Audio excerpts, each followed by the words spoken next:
नमस्कार दोस्तों। आज मैं चीन का जो दोहरा चरित्र है उसी का मैं पर्दाफाश कर रहा हूँ कि एक तरफ चीन भारत से शांति वार्ता की बात करता है, दूसरी तरफ भारतीय सीमाओं को कुतरता जा रहा है।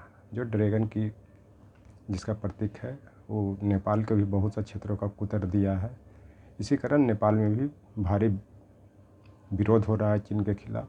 तो मैं भारत के संदर्भ में ये बता देना चाहता हूँ कि इसका शुरू से ही इतिहास उठा करके देख लीजिए कि इसका कैसा दोहरा चरित्र ये भारत को नुकसान कर रहा है। एक तरफ तो यह पंचशील की बात किया जो भारत और चीन के बीच 1954 में हुआ, जिसमें 5 सिद्धांत थे कि एक दूसरे पर आक्रमण नहीं करना, एक दूसरे की सरकार को मान्यता देना, एक दूसरे को सीमा का अतिक्रमण न करना, समस्याओं का समाधान शांतिपूर्ण तरीके से करना, सहअस्तित्व के साथ आगे बढ़ना, एक दूसरे सरकार की सम्मान करना। लेकिन आज के दौर में देख लीजिए ऐसा कुछ नहीं हो रहा है, बल्कि ये कुतरते जा रहा है। इसका इतिहास है कि आप देख लीजिए कि जो लद्दाख, अरुणाचल प्रदेश में किस तरह से ये आतंक मचाए हुए कि मैं मोहर रेखा को भी नहीं मानता। दूसरी चीज़ की जिसको इसमें मैं आपको बता देना चाहता हूँ, जो चीन का जो इतिहास अभी जो रहा है प्रारंभ से ही, 1962 के बाद भी आप देख लीजिए कि अभी जो गलवान घाटी में जो लॉकडाउन के टाइम जो 2021 में घटना घटी, किस तरह से 50 से 60 हज़ार सैनिकों को वहाँ पे जमावड़ा लगाया तब मैं इसका पर्दाफाश किया।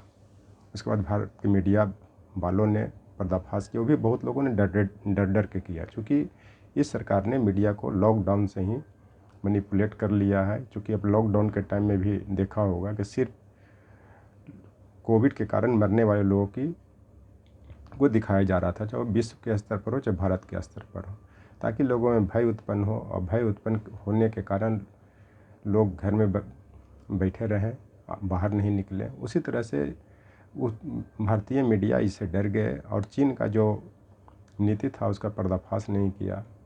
लेकिन जब मैं प्रारंभ से ही करने लगा, फिर वहाँ पे जो गलवान घाटी में भारत माँ के सपूतों ने जो चाइना के सेना को जो भगाया, बाहर किया, तब लोगों की बातें समझ में आई कि नहीं, ये सही है कि जो चाइना का जो अतिक्रमण है वो भारतीय क्षेत्र में हुआ, जिसमें बिहार रेजिमेंट के बहुत से सैनिक मारे भी गए, खाली हाथ थे, फिर भी उन्होंने अपने से दोगुने तिगुने चीनी सैनिकों को मारा। उसके बाद मैं आपको बता देना चाहता हूँ कि तिब्बत का इतिहास रहा है। तिब्बत का इतिहास ये है कि पहले चाइना का कोई अस्तित्व नहीं था, तिब्बत का अस्तित्व था। लेकिन बाद में जब तिब्बत उस समय कमज़ोर पड़ गया, जब भारत के प्रधानमंत्री, पूर्व प्रधानमंत्री स्वर्गीय वाजपेयी जी ने तिब्बत को चाइना का स्वायत्तशासित क्षेत्र मान लिया, तब से ये तिब्बत कमज़ोर पड़ा और चीन का मन भी बढ़ते गया। लेकिन सिक्किम का इतिहास ये रहा है कि सिक्किम जो है भारत का प्रारंभ से ही अभिन्न रहा है। जबकि मोदी जी जब आए थे तो चाइना के लोगों ने बहुत ज़ोर शोर से मांग की कि मोदी सिक्किम मुझे दे दो, लेकिन इस पर मोदी जी ने कुछ नहीं बोला। उसी समय इनको इसका प्रतिकार करना चाहिए था कि जो सिक्किम जो है भारत का अभिन्न अंग है, इसे झुटलाया नहीं जा सकता। तब शायद उसका मनोबल भी टूटा। जब इस सरकार ने मौन धारण किया तब उसके धीरे धीरे महत्वाकांक्षा ही बढ़ते गया। उसके बाद वो धीरे धीरे कभी डोकलाम में, कभी देप्सांग में, कभी गलवान में, कभी लद्दाख में, कभी अरुणाचल प्रदेश में ये घुसते रहा। इसके बाद इतना ही नहीं, इसने बार बार माओ त्से तुंग को स्टेटमेंट को उजागर किया कि जो चाइना के जो है एक हथेली तिब्बत है, उसके 5 फिंगर है, जिसमें उसने नेपाल, भूटान, अरुणाचल, सिक्किम तरह क्षेत्रों को बताया। इतना ही नहीं, उसके उकसावे पर नेपाल ने लिपू लेक, नीति और कपिलधारा को भी अपने क्षेत्र में बता दिया। जबकि ये भारत के इतिहास रहा है कि ये तीनों क्षेत्र भारत की भौगोलिक क्षेत्र का अंग रहा है, आज भी है, जो बहुत दुख की बात है। तो चाइना के जो दोहरा चरित्र किसे छिपा हुआ नहीं है। इतना ही नहीं, जब ये सिपेक का निर्माण करने लगा, जिसको BRI के नाम से भी कहते हैं, जो चाइना पाकिस्तान इकोनॉमिक कॉरिडोर है, और इसको बेल्ट रोड इनिशिएटिव भी कहते हैं, जो आपका पीओके से गुजर रहा है। एक तरफ तो इसने दिखाया कि मैं इस क्षेत्र में विकास की बात करने के लिए इसको बना रहा हूँ, लेकिन धीरे धीरे ये चाइनीज़ सेना को पीओके में इतना जमावड़ा लगा दिया कि अब वहाँ पे भी बहुत मुश्किल हालात हो चुके हैं कि किस तरह भारतीय सेना उसका मुकाबला कर रहा है। जो जबकि इसका एक उदाहरण ये भी है कि 370 धारा हटने के बाद भी कश्मीर में आतंकवादी गतिविधियां बढ़ी रही। उसका कारण है कि वहाँ पे जो चाइना का जो सेना आ गया है, इस आतंकवादियों को पाले हुए है और ये आतंकवादी उसके सह पर कश्मीर में घुस रहे हैं।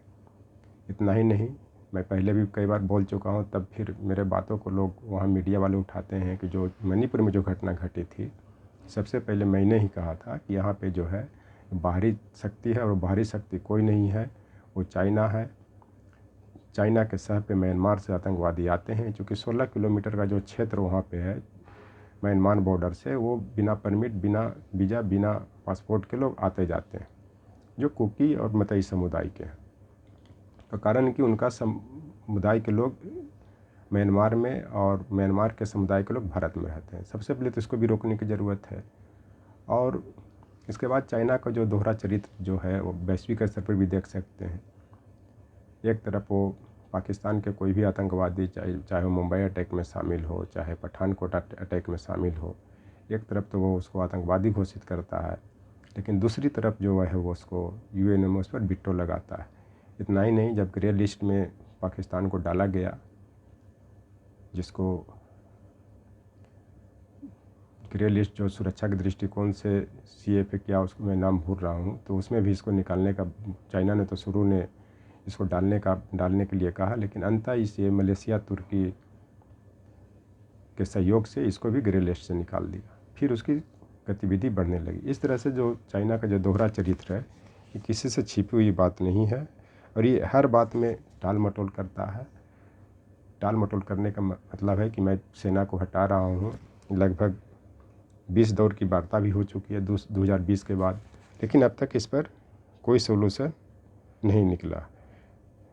तो एक तरह से बता देना चाहता हूँ कि चीन इतना शातिर है, एक तरफ तो शांति वार्ता करता है, एक तरफ भारतीय सीमा को उतरते जा रहा है। किसी से छिपी हुई बात नहीं है। और ये जो इसका जो नीति है, आज से नहीं, जैसे जैसे मजबूत होने लगा, जब इसका GDP बढ़ने लगा, तो इसकी महत्वाकांक्षा भी बढ़ने लगी। क्योंकि वैश्विक स्तर के भू राजनीति में, जियो पॉलिटिक्स में, जब जिसकी आर्थिक स्थिति मजबूत बढ़ती है, तो आर्थिक स्थिति मजबूत बढ़ने के बाद उसकी जो महत्वाकांक्षा ज़मीन पर होती है, किसी भी व्यक्ति के भी, कि जब जिसका आर्थिक स्थिति मजबूत होती है, तब वो फिर ज़मीन पर, जायदाद पर अपना ध्यान देने लगता है। उसी तरह से चाइना ने भी, जब GDP इसका लगभग 3 दशक तक, 1980 से 2010 तक इसका GDP लगभग 10% प्रति साल के हिसाब से बढ़ा, तब इसकी महत्वाकांक्षाएँ बढ़ने लगा।